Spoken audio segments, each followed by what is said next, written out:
A week-long tribute to the Grateful Dead is about to take over Golden Gate Park. It kicks off a month that is full of concerts expected to bring hundreds of thousands of people to the city. Grateful Dead fans, they lined up this morning eager to get their hands on some merch, t-shirts and hats and other merchandise. Lauren Toms joins us live outside of Yerba Buena Gardens in Soma, where many of them and many celebrations just got underway about a half hour ago, Lauren.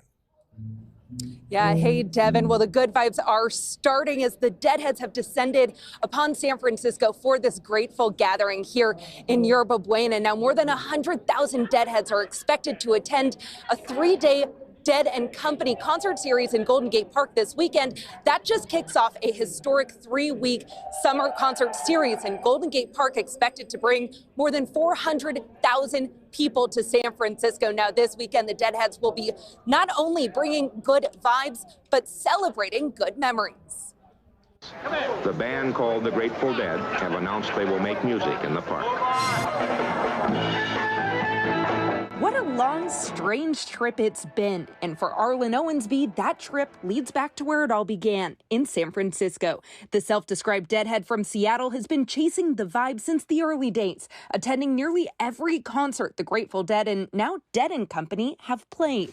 This is like somewhere around my 50th show. It's a feeling that I get, when I hang out with people. He's picking up some fresh merchandise at this pop-up at the Bill Graham Auditorium before the three-day concert series kicks off at Golden Gate Park's iconic Polo Fields, where the band played 60 years ago.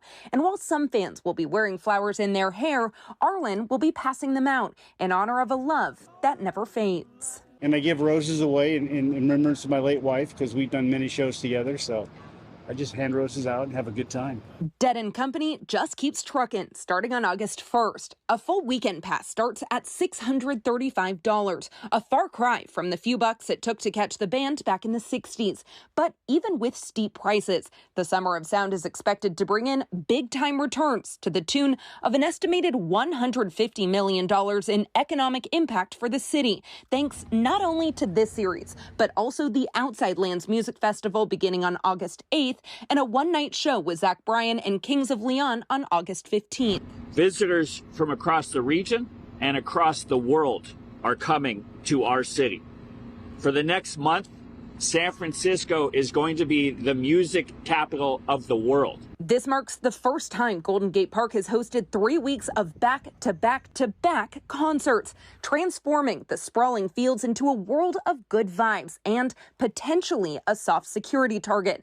Interim Police Chief Paul Yep says his department is ready with a mix of on-duty and overtime officers. San Francisco is safer than any time in many of our lifetimes. But this weekend is about the feeling the music brings. What we're thinking about is a peaceful planet. We're not thinking about anything else. Rec and Parks Director Phil Ginsburg admits 3 weekends of music may strike a sour note for some neighbors, but promises the joy and civic benefit will be worth it. The neighboring Richmond and Sunset districts will receive about $35,000 each to their associations as part of a Goodwill Encore. Great cities do great things, and to say that there is no inconvenience to the neighborhoods on something like this with so many people coming into the park isn't true. The idea here is to bring so much joy, and some of the lasting benefit and economic impact benefits our park system and benefits these neighborhoods year round. And as Arlen heads back to the Polo Fields, he won't just be surrounded by music, but by a family of friends, old and new, chasing a familiar feeling. It's all about the love. It's all about the way people feel. Now, a series of free concerts will be coming to the city in September. The first on September 7th in Union Square. The second on September 13th, just confirmed today in Civic Center, featuring Shabuzi. So, Devin, plenty of good times to come in San Francisco. All right, thank you very much, Lauren. Now, we did talk to some Deadheads in Berkeley today who say that the high-dollar concerts are not true to the spirit of the Grateful Dead. I'm all for people making money, but it just seems a little excessive to me. I'm sure it's a big production. It costs a lot to put on, but I don't know.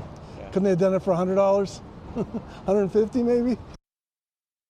Of course, along with the huge crowds coming to Golden Gate Park, there's also road closures and detours. Several streets and walkways are closed, including Middle Drive and stretches of JFK Drive. And they're going to stay closed for the next couple of weeks through a series of concerts. The roads are set to reopen by August 20th.